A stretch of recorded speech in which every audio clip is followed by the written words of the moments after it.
Y bueno, pues tenemos este hermoso privilegio de poder compartir su palabra. Como saben, continuamos con la serie Diligentes en Cristo. Amén. El libro de Marcos, en el capítulo 5. Así que vaya ahí a la palabra, al libro de Marcos, en el capítulo 5. Y en esta ocasión, querida iglesia, tenemos la oportunidad de compartir lo que ocurrió después de que nuestro Señor Jesucristo tuviera este encuentro con este hombre gadareno ahí en la región de Gadara, ¿se acuerda? Después de esto el Señor pasa hacia el otro lado del mar y, y el Señor experimenta dos acontecimientos extraordinarios después de esto. Dos historias diferentes que finalmente se enlazan entre sí y que nos van a permitir ver dos milagros hermosos de parte de Dios en una sola historia, en un solo capítulo. Y esto es algo bien hermoso porque vamos a ver el poder del Señor en estos milagros. Así que vaya conmigo ahí a Marcos 5. ¿Estamos todos ahí? Versículo 21, y vamos a leer en este momento del versículo 21 al versículo 23, querida iglesia. Dice: pasando otra vez Jesús en una barca a la otra orilla, se reunió alrededor de él una gran multitud, y él estaba junto al mar. Y vino uno de los principales de la sinagoga llamado, ¿cómo?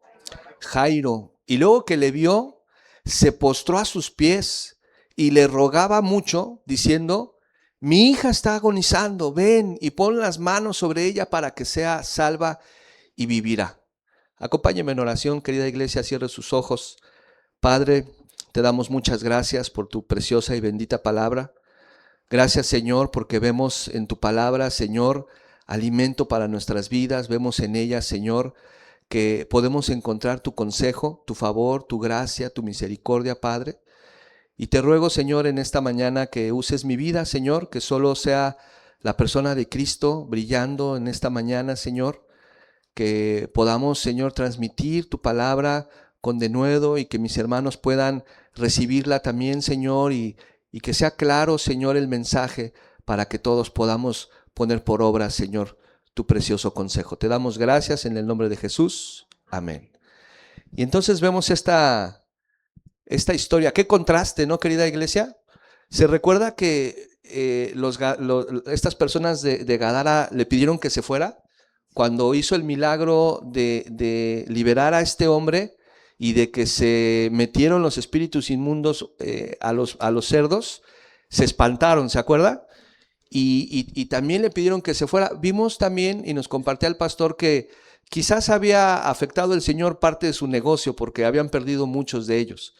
Pero qué contraste, vemos que ellos lo corren y solamente cruzando el mar de Galilea, probablemente en Capernaum, vemos que ya está una multitud esperándolo. Ya hay mucha gente esperando por él. Y un hombre en particular ya lo está esperando desesperadamente y de inmediato, ¿qué dice la Escritura? Que se postró ante él. Qué contraste, ¿verdad? Y vemos también esto, querida iglesia, en la sociedad de nuestros tiempos. Hoy en día hay mucha gente que rechaza al Señor. Gran cantidad de personas alrededor del mundo están rechazando el mensaje del Evangelio. Mucha gente, inclusive gobiernos que se hacen llamar laicos, realmente están a favor de cosas que la palabra de Dios nos enseña que no son correctas delante de Dios. ¿Está conmigo? Como que puede ser como el aborto, como el matrimonio entre el mismo sexo, y toda esta gente está rechazando las cosas del Señor. Pero hay una parte, quizás menor, de iglesia, de gente que sí está buscando al Señor, que sí está esperando que el Señor haga algo en sus vidas. ¿Usted es una de esas personas? Pregúntele al que está al lado, ¿tú eres una de esas personas? ¿Verdad? Pero vemos a este hombre que llegó al encuentro del Señor ahí, a sus pies, y dice, fíjese, esto es interesante, querida iglesia, dice que era una persona que era encargada de la sinagoga, un principal de la sinagoga. Y es importante y es interesante también saber qué representaba este cargo.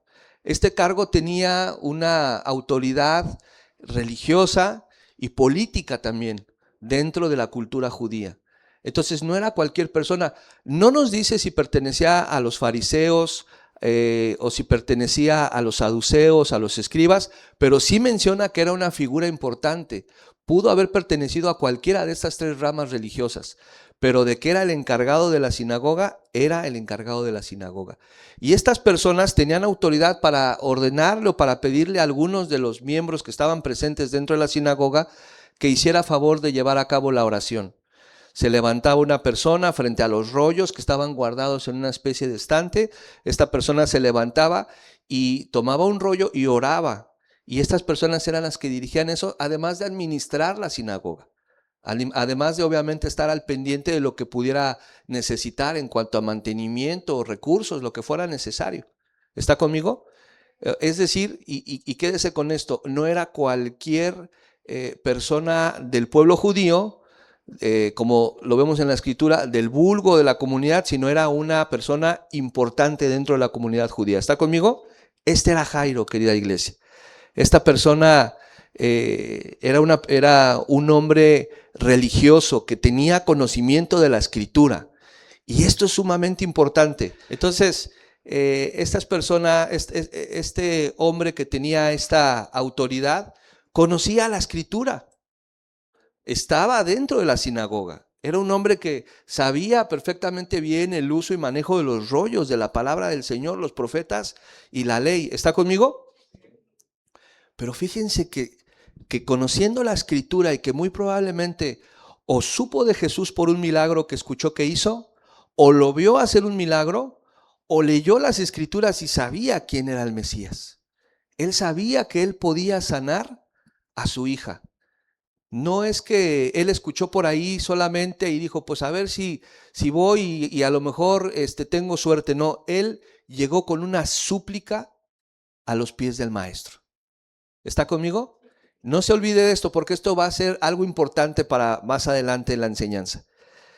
Y bueno, este hombre no solamente tenía un cierto poder religioso, sino también era una persona que estaba económicamente bien. Era una persona con una posición que permitía que su economía lo mantuviera en un estatus social también importante. Entonces, fíjense lo importante, era una autoridad religiosa, un hombre con una economía elevada, pero nada de esto, querida iglesia, le importó, sino que llegó a los pies del maestro. ¿Por qué? Porque lo pudieron haber expulsado de la sinagoga, lo pudieron haber rechazado los fariseos. ¿Está conmigo? Lo pudieron haber señalado como parte del grupo de Jesús y perseguirlo también. ¿Está conmigo? Pero algo muy fuerte en su interior se movió para acercarse al Señor. ¿Cuántos de los que están aquí son papás o somos papás? A ver, levante su mano. Los que somos papás. ¿Qué no haríamos por los hijos? ¿Verdad? Yo creo que una de las angustias más fuertes que puede existir en un ser humano es ver a un hijo en un problema, ver a un hijo en una tribulación, ver a un hijo en una enfermedad, ver a un hijo sufrir. ¿Cree usted que esto es importante? Y el Señor entregó a su Hijo Jesucristo por nosotros. A su único Hijo lo entregó. El Señor conoce y sabe lo relevante, lo importante, el valor que tiene para una persona, para un padre, para una madre, un hijo. ¿Está conmigo? Y este hombre hizo todo a un lado. Su economía, su estatus social, su poder político, su influencia religiosa. ¿Y él qué dijo? Está Jesús llegando, lo estaba esperando. No es que él se enteró y fue, no, ya lo estaba esperando. ¿Junto con qué? ¿Con 2, 3 personas? Con toda una multitud. Y él tenía la esperanza de que el Señor le ayudara e hiciera algo por él. Que el Señor pudiera tener misericordia de por lo que estaba atravesando su pequeña. ¿Y sabe qué, iglesia? El Señor, fíjese lo que dice el versículo 24, léalo conmigo. Dice, fue pues con él. Qué interesante esta frase. Fue pues con él y le seguía, ¿cuántos? Una gran multitud y le apretaban. Y me llama mucho la atención, iglesia, esta frase, fue pues con él, porque el Señor al ver la actitud de Jairo, no solamente, le pudo haber dicho como al centurión, ¿verdad? O como al rey en el libro de Juan que le dijo, tu hijo está sano, ve ahora, ¿verdad? O el siervo del centurión. Pero el Señor dijo, dice la Escritura, fue pues con él. ¿Y sabe qué, iglesia? Vemos otro contraste en esto. Porque a veces buscamos a Dios y queremos pedirle a Dios como si Dios tuviera la obligación de acercarse a nosotros. O como si Dios tuviera la obligación de hacer lo que nosotros le pedimos. A veces tenemos esa actitud de una esperanza obligada. Es decir, Señor, por ahí surgió una historia o un escenario, una situación donde un famoso cantante cristiano padeció cáncer y ya está en la gloria del Señor. Y se desató una cadena de oración, no sé si usted escuchó esa situación, y las oraciones que hacían eran oraciones como dándole órdenes a Dios. Y había una persona que decimos, Señor, no aceptamos un no por respuesta.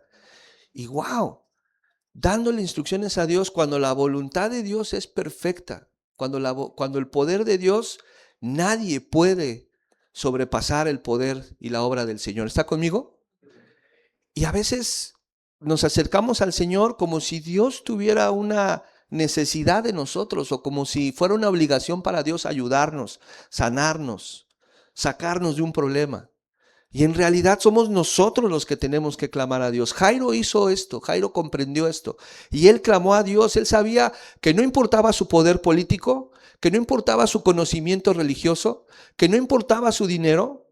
Él estaba atravesando una angustia que nadie podía resolver, sino Dios. Y él vio a Jesús, vio a Dios a través de la persona de Jesús. ¿Dice amén?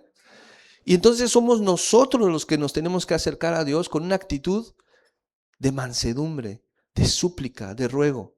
¿Ha escuchado usted también cuando se ha utilizado esta frase o este texto bíblico que dice, Dios está a la puerta y llama a tu corazón para que le abras y Él te está esperando?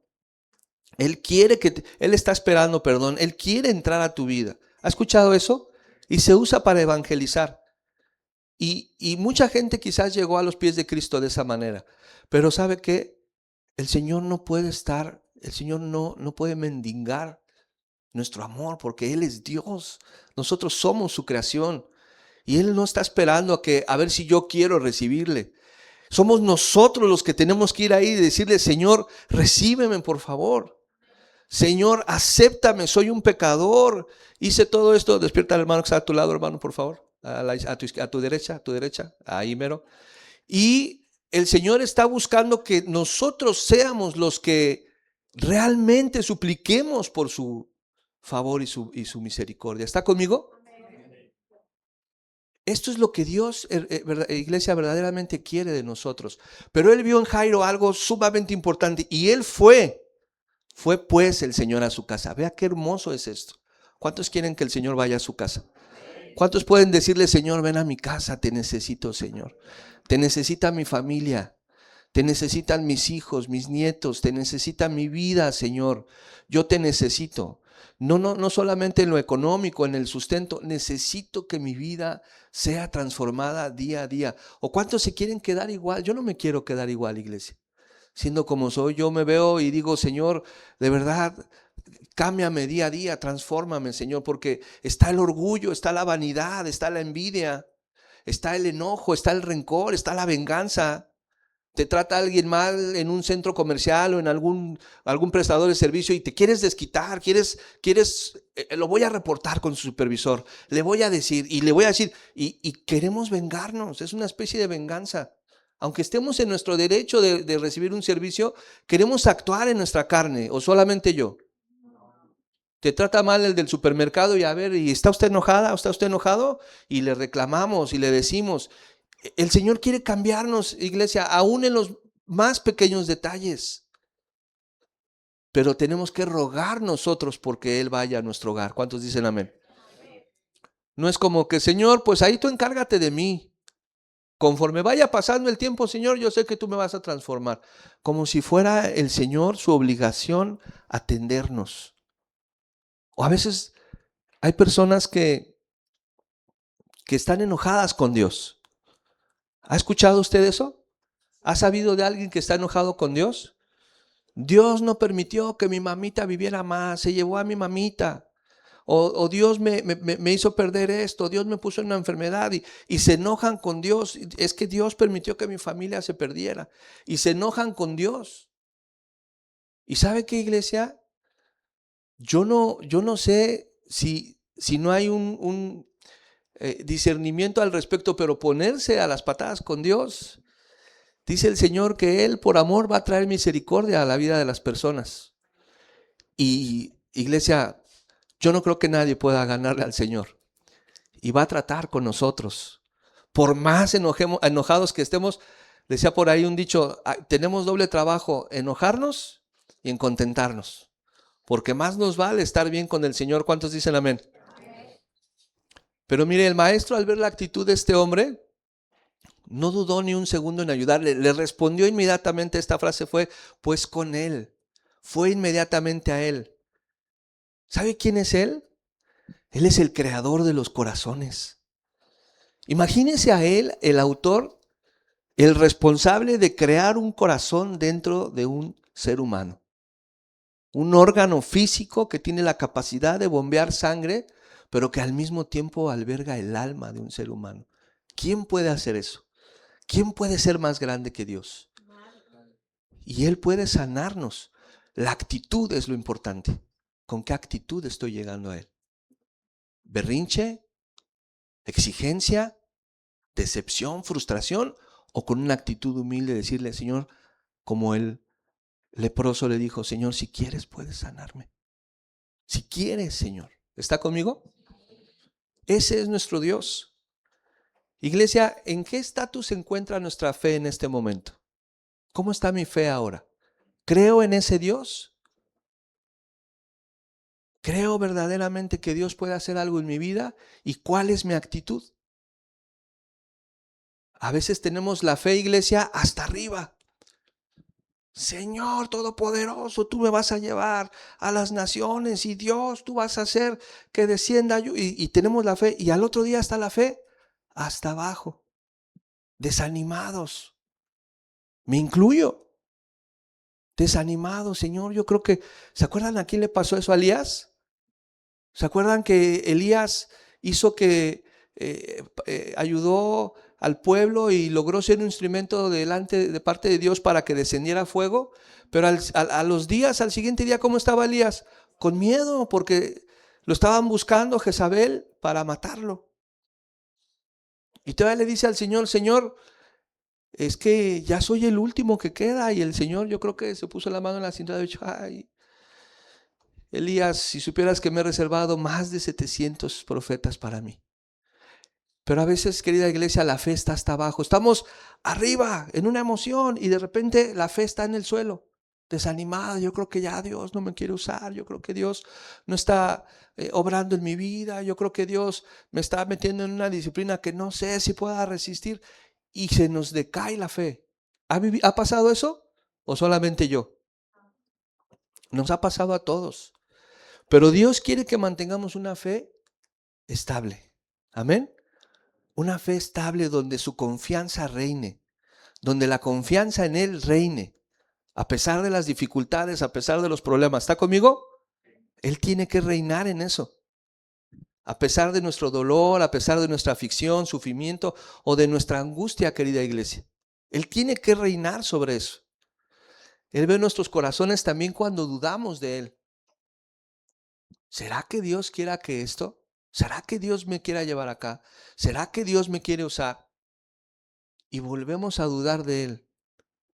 Cuando ya nos ha hablado muchas veces. ¿A cuántos nos ha hablado el Señor por años? Y luego le volvemos a hacer la misma pregunta. Señor, yo creo que te equivocaste conmigo. Entonces ¿Dios comete errores? Claro que no, Dios no comete errores. Así de imperfectos, de pecadores, Dios nos quiere usar. Amén, iglesia. No nos quiere solamente de congregantes, de escuchar su palabra. Quiere usarnos activamente, de alguna otra manera en el evangelio. Compartiendo, sirviendo, hablando su palabra, abrazando a alguien, consolando a alguien. ¿Está conmigo? El servicio no solamente está restringido aquí en la iglesia física. El servicio es afuera. ¿Está conmigo, querida iglesia? Dígale a su hermano que está a su lado. ¿Estamos todos en unidad? ¿Estamos todos en unidad?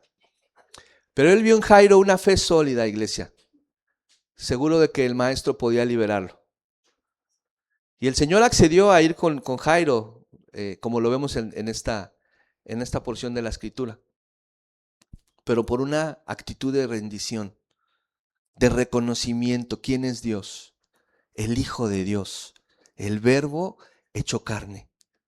El mismo Dios, creador del universo, creador de estrellas, de galaxias, se hizo hombre para estar entre nosotros. Y fue a ver a Jairo, hasta su casa. ¿Sabe lo que representa que Dios llegue a tu casa? Imagínense cuando usted dobla sus rodillas en casa, cuando lee la palabra, cuando está alabando a Dios con una alabanza, cuando derrama una lágrima y siente la presencia de Dios. ¿La ha sentido? ¿Ha sentido su presencia? ¿Ha sentido así una paz inexplicable que fluye a través de nosotros? Es Dios visitando nuestras casas, querida iglesia. No es como si lo sacara de un armario y lo uso y luego lo pongo otra vez ahí para ir a la calle y ser yo y dejar a Dios, a Cristo en un armario y usarlo como un concepto. No, Él visita nuestras casas. ¿Está conmigo?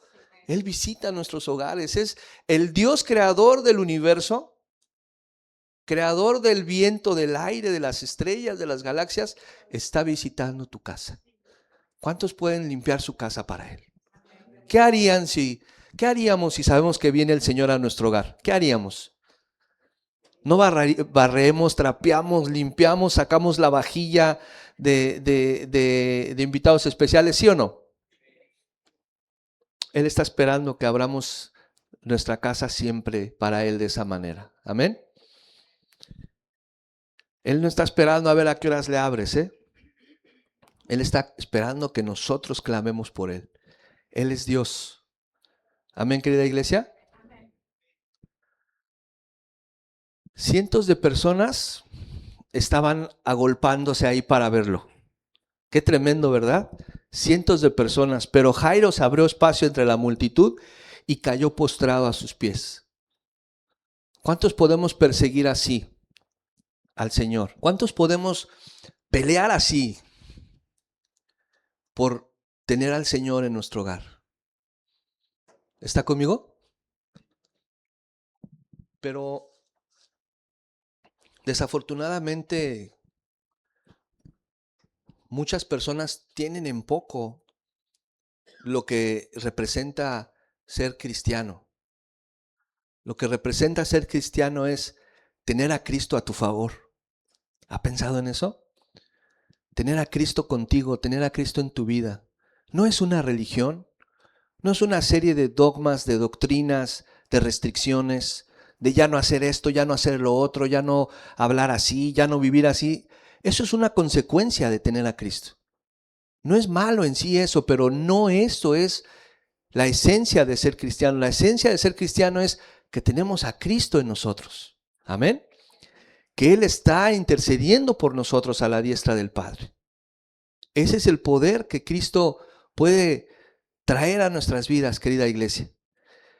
Pero vemos que con todo esto el Señor se dirigió a sanar a esta pequeñita de 12 años.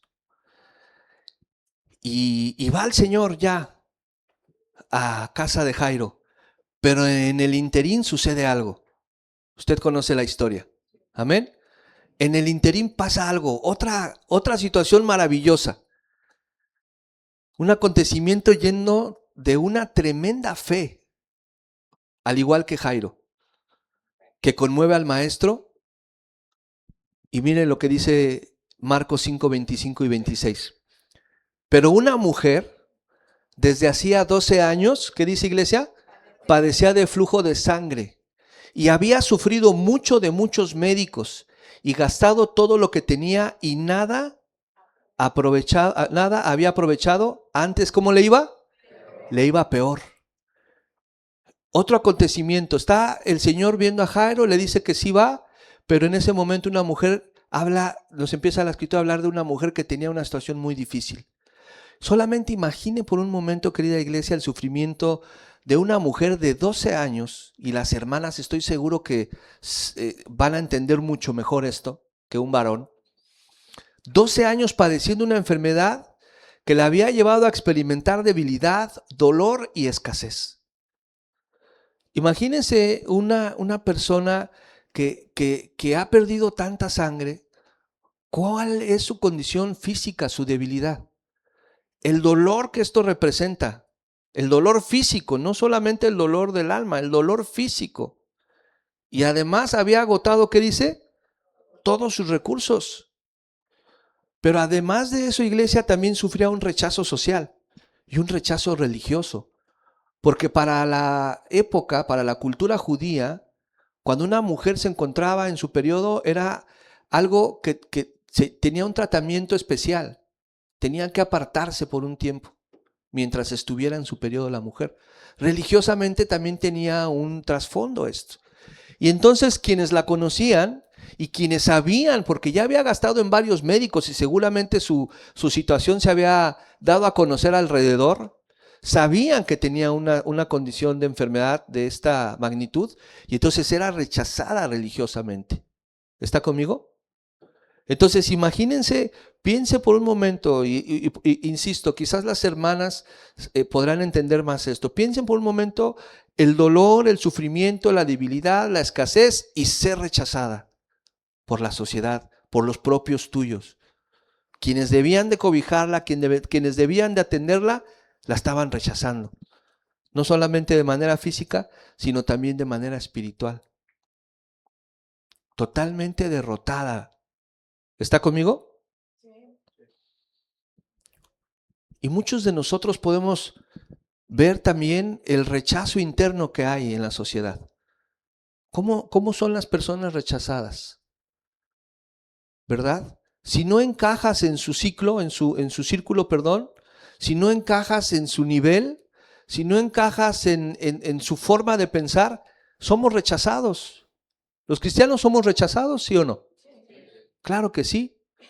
Si no estamos dentro de los estereotipos del mundo, somos rechazados. Por la misma familia, ¿no? ¿Cómo no te vas a echar una conmigo? Y si no te rechazan, ¿está conmigo? ¿Quién te cambió? ¿Quién te lavó el cerebro? ¿Y qué me dice de los jóvenes que quieren encajar en redes sociales? Yo creo que un joven se toma más de unas 30 fotos al día, selfies, y quieren encajar, y quieren encajar. Y ahora ya cada vez es más pro el proceso, ya hay filtros, ya te ponen pestañas, ya te limpian la cara, ya te pintan el cabello. Y las jovencitas quieren encajar en un círculo de personas y si no se deprimen. ¿Está conmigo? Pero vea el contraste, ¿por qué se rechaza hoy a la gente y por qué estaba siendo rechazada esta mujer? ¿Verdad que no hay punto de comparación? Pero la gente se siente rechazada cuando no es aceptada en las redes sociales, en la escuela, en el trabajo, con los vecinos. Queremos tener lo mismo. Si ya el vecino trae un carro nuevo, yo también, una casa más grande, yo también. Queremos más. Y estamos afanados y enfocados en eso en lugar de lo importante. Por eso muchas veces las personas buscan la aceptación en grupos donde quien la rechaza de su gente más cercana, el núcleo familiar lo rechaza o la rechaza. ¿Y qué hacen los jóvenes? Buscan la aceptación en quiénes o en qué. Quiero ser aceptado, entonces voy a beber igual que ellos. Quiero ser aceptada, entonces voy a consumir marihuana igual que ellas. Quiero ser aceptados por los jóvenes más de mayor edad que yo, entonces voy a beber alcohol para que yo me haga la grande o me haga el joven grande. ¿Está conmigo? Y desafortunadamente encuentran eco en eso. El mundo los recibe, pero solo para destruirlos o destruirlas. En drogadicción, en homosexualismo. Hay gente que no tiene una condición real de homosexualismo, pero como está de moda, prueba, se contamina y se queda en eso. ¿Por qué? Porque no hubo eco en el hogar, sino lo hubo afuera, en el exterior. ¿Qué me dice del TikTok? ¿Cuántas cosas se ven ahí? ¿No es cierto? O del Instagram. ¿Alguna vez alguno de nosotros hemos estado expuestos al rechazo de la propia familia? ¿Por aceptar a Cristo nos han rechazado? Sí. ¿Por vivir a Cristo de esta manera la familia se ha alejado? Sí. Pero ¿a poco no vale la pena el Señor? Vale todo, vale la vida de cada uno de nosotros. Vale hasta la última gota de su sangre derramada en la cruz, querida iglesia. Pero el Señor siempre está dispuesto a abrazar nuestro corazón cuando vamos a Él con una actitud como la de Jairo, como la de esta mujer. Esta mujer estaba verdaderamente atravesando una prueba, queridos hermanos, que quizás nosotros no logremos resistir. Mire, Lucas 8:43 lo dice de esta manera. Lucas 8:43. Me dice amén cuando esté ahí.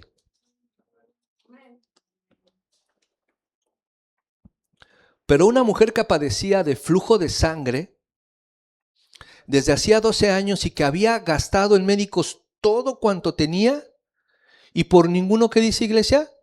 Había podido ser curada.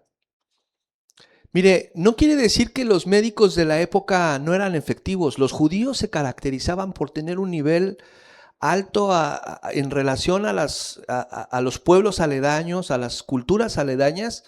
Además de los egipcios, los judíos tenían una reputación alta por sus avances en la medicina. No quiere decir que los médicos no eran buenos. ¿Está conmigo? Pero, sin embargo, no encontraban qué tenía esta mujer.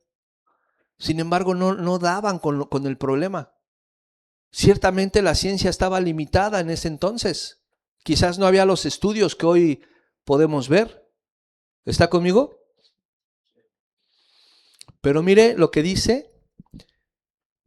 Según el USA Center for Disease Control and Prevention, que es una página del gobierno de los Estados Unidos y que usted la puede consultar, según esta página, dice que la enfermedad de flujo de sangre en las mujeres comúnmente asociada con la enfermedad de von Willebrand es un trastorno hemorrágico que afecta la capacidad del cuerpo para coagular la sangre.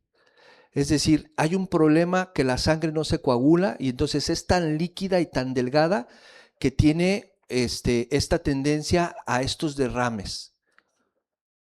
Esto puede ser un signo, mire, continúa diciendo, esto puede ser un signo de infecciones, trastornos hormonales, pólipos cervicales o cáncer. Además de la enfermedad de von Willebrand, los síntomas de sangrado en las mujeres pueden deberse a otros trastornos hemorrágicos raros y a trastornos de la función plaquetaria más comunes. Vea lo que es esta enfermedad. Entonces imagínense a los médicos de la época tratando de buscar qué ocurría. Pero ¿qué cree, iglesia? Que esta misma página nos dice que hoy en día no hay cura para esa enfermedad. Pero Él la curó. ¿Cuántos le dan la gloria al Señor? Denle un aplauso al que vive y reina por los siglos de los siglos.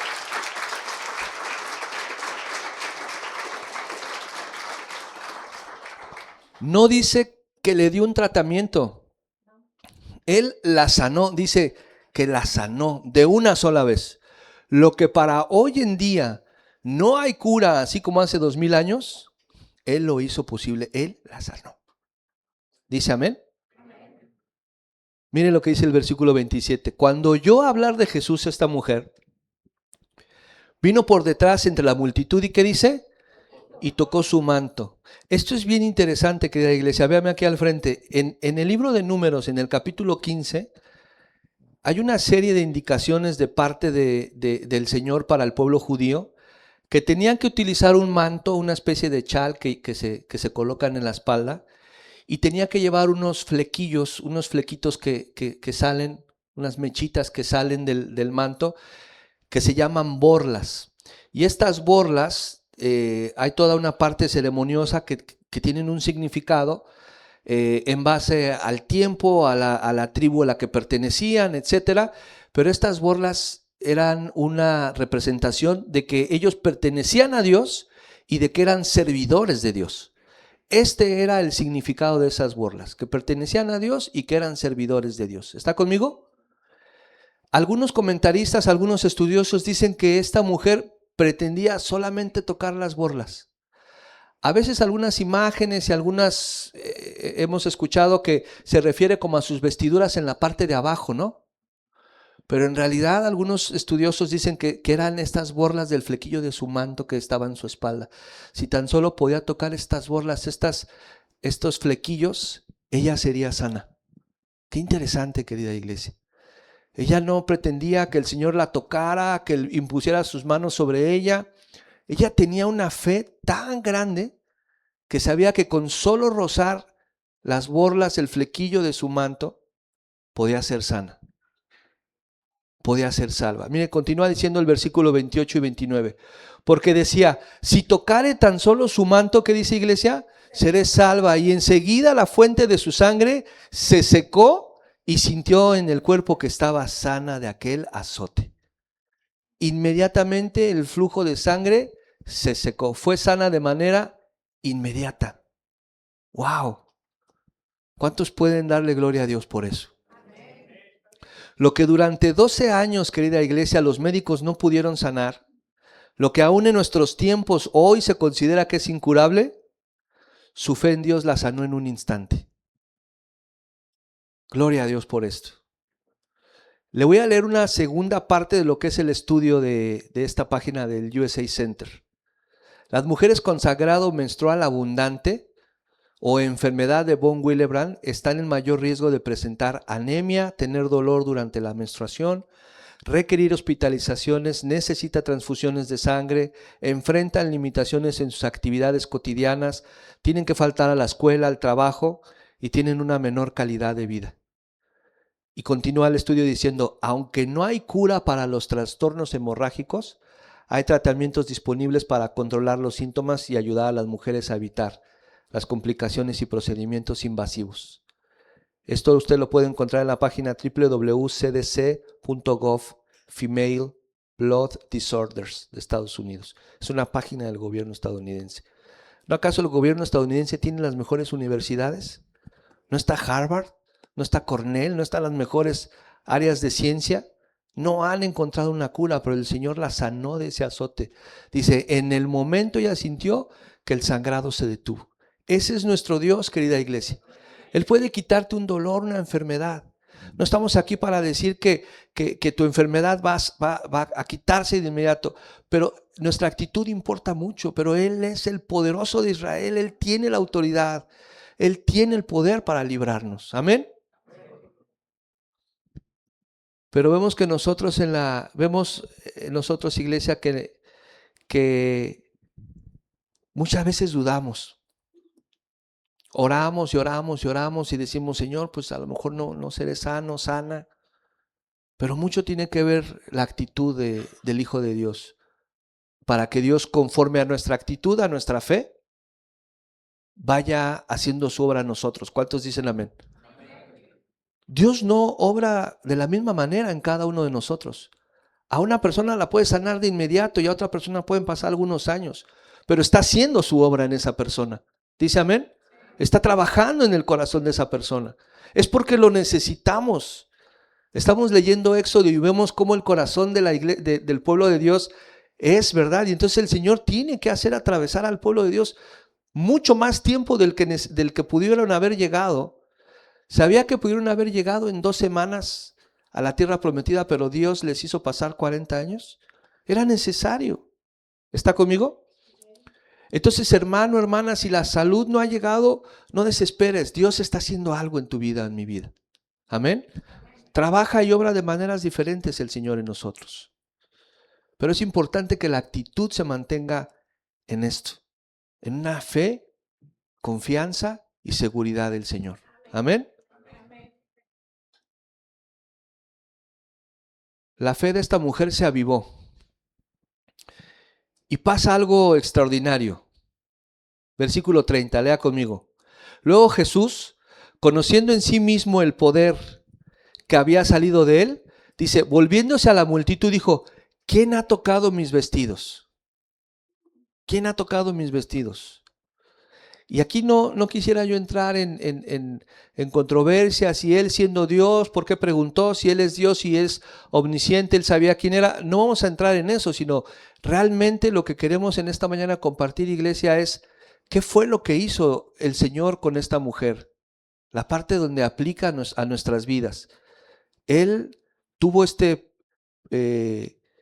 experiencia entre la multitud donde siente que alguien lo toca, pero el propósito del Señor fue mucho más allá que solamente la sanidad física.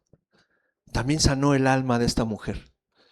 ¿Se imagina usted atravesando una angustia? Y estoy seguro que las hermanas también pueden entender mucho mejor esto. ¿Se imagina una situación así? Una probable enfermedad de cáncer, ser sanada por el Señor. ¿No acaso también sana el alma, hermanas? Por supuesto que sí. Te alegras de que sanaste físicamente, pero estoy seguro que Dios hace algo en el alma también. Y no solamente en la persona, sino en sus familiares. ¿Cuántos dicen amén? Porque los familiares también sufren con la persona, ¿verdad? Y entonces no solo el Señor sanó lo físico, sino el alma de esta mujer que estaba después de 12 años sufriendo de esa manera. ¿Alguno de nosotros ha sentido una sanidad física de parte de Dios así? ¡Wow! Sigue diciendo, querida iglesia, versículo 31 y 33. Sus discípulos le dijeron, ves que la multitud te aprieta y dices, ¿quién me ha tocado? Pero él miraba alrededor para ver quién había hecho esto. Versículo 33, entonces la mujer temiendo y temblando, ¿qué hizo, iglesia? Sabiendo lo que en ella había sido hecho, vino y se postró delante de él y le dijo toda la verdad. Igual que Jairo, se postró. ¿Ve cómo se entrelazan estas historias? Dos personas con una necesidad enorme, postrados ante el Señor. No exigiendo, no siendo indiferentes, no enojándose con el Señor, no alejándose de la iglesia, no regresando al mundo, no volviendo a los vicios, no enojándose con el pastor, no enojándose con las cosas religiosas, por llamarle de una manera, sino se postraron ante el Señor. Porque tristemente es muchas de las reacciones que en nuestra humanidad solemos tener la primera es me enojo. No sé si usted lo ha experimentado, yo sí. La primera es me enojo y no quiero saber nada del Señor. Y dejo de orar y dejo de leer porque estoy desanimado. Pero estas personas se postraron ante el Señor, ambos. Y esta actitud de humildad, querida iglesia, no pasa desapercibida por parte de nuestro Señor Jesús. ¿No acaso Él dice que Él no rechaza un corazón contrito y humillado? Y todo esto, iglesia, rompió protocolos religiosos. ¿Por qué? Porque Jairo era un hombre de la sinagoga y esta mujer, ¿sabía usted que una mujer, solo el hecho de ser mujer no tenía permitido el acercarse? Y además, mucho menos, en una condición estando en su periodo. Y menos en una enfermedad como ella lo tenía. Entonces, ambos rompieron todo protocolo. Nosotros ya estamos en Cristo. ¿Cuántos dicen amén? ¿Por qué no rompemos todo protocolo? ¿Por qué no vamos a su presencia y nos arrodillamos, nos postramos y le rogamos y le clamamos al Señor que haga algo en nuestra vida? ¿Está conmigo? Pero a veces nos cuesta un poquito de trabajo. Versículo 34 continúa diciendo, y él le dijo, hija, tu fe te ha hecho salva, ve en paz y queda libre ¿de qué? De este azote. Tu fe te ha hecho salva, la fe la ha sanado. Jesús estaba remarcando, querida iglesia, lo que realmente la sanó. La sanó Él, pero le remarca y le dice, tu fe te ha sanado, no el manto, no las borlas o los flequillos, porque el Señor sabe que estamos prontos a la idolatría, ¿sí o no? Si el Señor hubiera dejado las sandalias, ¿dónde estarían las sandalias? Allá en el Vaticano y con filas y filas y millones de personas para tocar las sandalias, ¿sí o no? Si el Señor hubiera dejado el manto, estaría, iglesia, de verdad, en un lugar tan seguro que habría miles de bóvedas para que nadie accesara a él. Él le dijo, no te sanó que me tocaste, no te sanó el manto, te sanó tu fe. Iglesia, la fe es la que nos acerca al Señor para ser sanos. Pero ojo, si esto no sucede, no quiere decir te faltó fe, brother, porque esto es lo que enseñan en muchos lugares donde, sobre todo en las áreas de la prosperidad. Oiga, pues es que usted dijo que si yo ofrendaba 1,000, recibiría otros 1,000, es que te faltó fe. Y entonces se lucra con eso, o se engaña a la gente con eso. No es este el punto, querida iglesia. El punto es que la fe genuina tocó el corazón del Señor para sanar a estas personas. Amén. Versículo 35 dice, mientras él aún hablaba, fíjense, mientras él aún estaba hablando con ella, vinieron de casa del principal de la sinagoga, es decir, de la casa de Jairo. Vinieron de su casa, muy probablemente sus familiares. Tu hija ha muerto, ¿para qué molestas al maestro? Una especie de sarcasmo, una especie de burla. Sus propios familiares estaban ahí diciéndole, ya no tiene caso que vengas a la casa con el Señor porque ya tu hija ya murió. ¿Está conmigo? Dígale a su hermano que está al lado, ya casi termina el hermano Martín. No te duermas, no te duermas. Respira. Vemos aquí algo parecido, iglesia, a lo que pasó con María y con Marta en el caso de Lázaro. ¿Se recuerda? Que le dijeron, ya, Señor, pues, llegaste tarde. Ya, él ya duerme. Él ya duerme, Señor. Así le dijeron de la hijita de Jairo. Ya. ¿Y qué dijo el Señor? No duerme. No está muerta, sino duerme. Amén. Y muchas veces, querida iglesia, no son nuestros propios familiares los que nos quieren desanimar. ¿Sí o no? Nos quieren desanimar para no continuar en las cosas del Señor,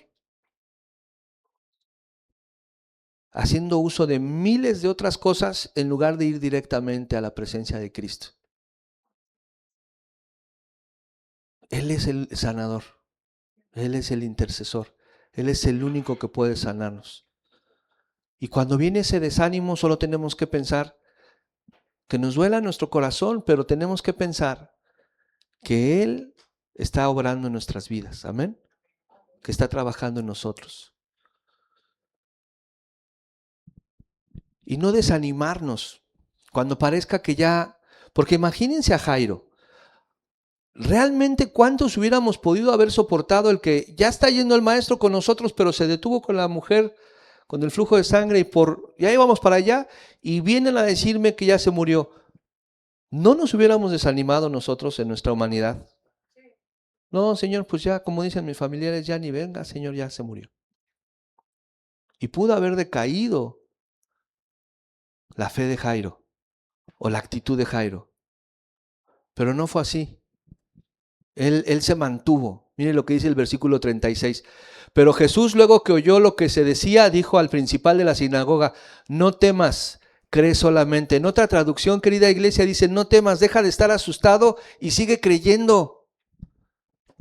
Deja de estar asustado y sigue creyendo. Amén. No temas. Es imposible que no te asustes, te vas a asustar, eres humano, pero deja de estar asustado y sigue creyendo. Amén. Dice esta versión, esta traducción.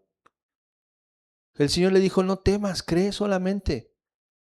Estaba él con Jairo. Imagínense tener a Cristo a tu lado, imagínate estar con él en ese momento, físicamente. ¿Qué podías temer? ¿Qué podías dudar? ¿Qué podía preocuparte si estaba ahí el maestro? ¿No había visto Jairo que sanó a la mujer? Eres libre de ese azote, tu fe te ha sanado. ¿No era ese otro testimonio para que él se mantuviera creyendo? Pero tuvo miedo. Se trataba de su hija. Versículo 37, y no permitió que le siguiese nadie, sino Pedro, Jacobo y Juan, hermano de Jacobo. El Señor no quiso que nadie más le siguiera, sino ellos tres. Y sabemos que estos tres apóstoles tenían un vínculo, una relación cercana al Maestro, ¿verdad? Lo vimos en el lugar cuando se transfigura el Señor, lo vimos en el monte cuando están orando. Sabemos que ellos tres tenían un aprecio, una cercanía muy especial para el Señor. Y ellos fueron con el Señor. Versículo 38, y vino a casa del principal de la sinagoga. ¿Quién? El Señor Jesús. Y vio el alboroto y a los que lloraban y lamentaban mucho. Y entrando les dijo, ¿por qué alborotáis y lloráis? La niña no está muerta, sino ¿qué? Sino duerme. Pero mire, es interesante esta parte del 38. Y vino a casa el principal y vio el alboroto y a los que lloraban y lamentaban mucho. ¿Sabe que no eran precisamente los familiares?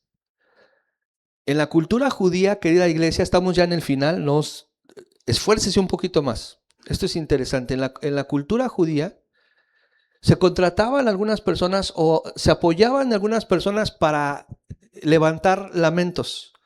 No es como en el occidente, aquí en nuestro país o en este lado del mundo donde todo es más solemne, silencio. Allá se contrataban flautistas y se contrataban algunas mujeres y hombres para que sufrieran, dice, a veces hasta gemían y se arrancaban las vestiduras del lado del corazón y dependiendo la cantidad del rasgo era el nivel del lamento y algunas dicen que hasta aullaban. Entonces imagínense el alboroto, las flautas, gente aullando, gimiendo, llorando, que no precisamente eran los familiares. Y el Señor viendo ese alboroto les dice, a ver, ¿qué está pasando aquí? ¿Está conmigo? Y entrando les dijo, ¿por qué alborotáis y lloráis? Con una llamada de atención, porque conocía la hipocresía de esos actos. ¿O cuántos de esos realmente estaban sufriendo la muerte de la niña? Tal vez los más allegados a Jairo, pero los flautistas, si no eran su familiar, a lo mejor es como cuando llevan mariachi al velorio de alguien, ¿no? Sale de tocar la guitarra y se le olvida al mariachi, que ni siquiera a veces saben quién era la persona que falleció. Y el Señor les dice, a ver, ¿por qué alborotáis y lloráis? La niña no está muerta, sino duerme. Imagínense esa escena del Señor llegando ahí a casa de Jairo, se encuentra con todo eso, les hace guardar silencio, lo saca y luego más adelante les dice en el siguiente versículo, perdón, sí, dice, y se burlaban de él, mas él, ¿echando qué? O sea, no les dijo, por favor, se pueden retirar, ¿verdad que no? Echando fuera a todos, tomó al padre y a la madre de la niña y a los que estaban con él y entró donde estaba la niña. Y tomando la mano de la niña le dijo, Talita Kumi, que traducido, ¿qué es, iglesia? Niña, a ti te digo, levántate. Y mire, hay una traducción de esta frase Talita Kumi que significa, Talita significa juventud o corderito o cordero. Entonces el Señor de manera tierna le dijo a la niña, corderita, levántate. Marcos lo traduce como niñita. Algunos estudiosos, comentaristas dicen que su frase con ternura fue, corderita, levántate. Y aunque ya era una niña de 12 años, entrando ya en la etapa de la adolescencia, seguramente el Señor la veía con esos ojos de una inocencia pura en la niña. Sin duda la fe de Jairo hizo que el Señor tuviera esa compasión de ir a sanar a su pequeñita, pero también sabemos que el Señor tiene un amor especial por los niños. ¿Cuántos dicen amén? Y la veía como una niñita, como una corderita. Y en ese momento el poder milagroso del Señor Jesús, su poder sanador, se desató, querida iglesia, sobre ella. Versículo 42, y luego la niña se levantó y andaba, pues tenía 12 años, y se espantaron grandemente. Esta palabra que se utilizó como espantaron es la palabra griega existemi, que significa estar fuera de casillas, o sea, casi como volverse loco, quedar atónico, maravillado, o caerse de espaldas. Imagínense. O sea, no cayeron de espaldas, pero eso es lo que ocurrió. Se espantaron así. ¿What? El Señor la despertó de la muerte, la resucitó. Y a veces, como hemos visto que el Señor ha resucitado o resucitó a Lázaro y vemos pensamos como un acontecimiento, pero piense en alguien que estaba muerto y vuelve de la muerte a través del poder de nuestro Señor Jesucristo. El mismo poder que lo resucitó a él, resucitó a esta niña. ¿Está conmigo? Se quedaron maravillados. No había palabras para explicar esto, querida iglesia. Lo único que ocurría en la mente seguramente de Jairo, de su familia, era que su dolor, que su sufrimiento ahora se había convertido en gozo. Amén. Se había convertido en gozo y en alabanza. ¿Lo cree así usted para su vida? ¿Cree que el Señor puede convertir nuestra vida cuando está en tribulación, en sufrimiento, en gozo? Es nuestra fe la que nos va a ayudar a que el Maestro vea un cambio de actitud. No la arrogancia, querida iglesia. No el procrastinar las cosas, dejar para el final las cosas del Señor, dejar para después, dejar para cuando tenga tiempo, sino cuando el Señor lo demanda. Amén. Esto es algo que va a ayudar mucho a nuestras vidas. El Señor puede librarnos de cualquier cosa. Estamos viendo que fueron 2 personas con una enfermedad diferente. Quizás no sabemos la niña exactamente qué pudo haber tenido, pero de que estaba muerta, y el Señor la restauró. Versículo 43 dice, pero Él les mandó mucho que nadie lo supiese y dijo que se le diese de comer. Y vea, es interesante esto porque siempre que el Señor, siempre que sucede este proceso de la resurrección, igual a Lázaro le mandó que le dieran de comer, ¿verdad? A la niña que le dieran de comer. Y cuando Él resucitó, pidió que le dieran de comer. ¿Sí o no? Y nos deja ver la parte biológica, física. No la resucitó solamente como un acto milagroso. ¿Está conmigo? Sino que también nos deja ver que el proceso, volvió todo a funcionar. Su sistema digestivo se volvió a activar. ¿Está conmigo? Y después no sabemos cuánto tiempo la niña pudo haber estado enfermita. Sabemos que llegaron corriendo y les dijo, ya murió, pero ¿cuánto tiempo estuvo en ese estado? No lo sabemos. ¿Cuántos días pudo haber no estado sin comer? No lo sabemos. Pero el Señor inmediatamente, con ese amor que tiene sobre su creación, es denle de comer. Se preocupó porque estuviera bien, además, porque comiera. ¿No acaso cuando es una manifestación del amor el ofrecerle de comer a tus hijos? ¿Sí o no cuando el hijo no ha comido, ¿quieres comer? ¿Ya comiste? ¿Sí o no? Y si no hubiera comida y los hijos estuvieran pasando hambre, ¿cómo nos dolería?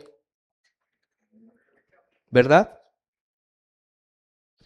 El Señor y su milagro a través de la fe de estas personas nos deja ver lo siguiente, querida iglesia, y termino con esto. Jesús tiene un cuidado especial por las personas que están atravesando alguna especie de sufrimiento. Es inevitable atravesar por pruebas, divisiones o enfermedad, pero algo seguro es que Él prometió atravesarlas con nosotros. Esa es la promesa de la cruz, querida iglesia. Él llevaría todas nuestras angustias y nuestras enfermedades, ¿sí o no? Y termino, querida iglesia, si gusta ponerse de pie, por favor. Con Isaías 53, 4, 5, hermano Rodó. No se distraiga. Dice la palabra, si puede leerlo conmigo, querida iglesia.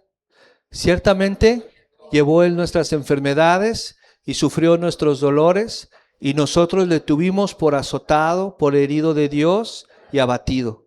Mas Él herido fue por nuestras rebeliones, molido por nuestros pecados. El castigo de nuestra paz fue sobre Él, y por su llaga fuimos nosotros cuidados. ¿Cuántos pueden decir amén a esta promesa? Den un aplauso al Señor, querida iglesia.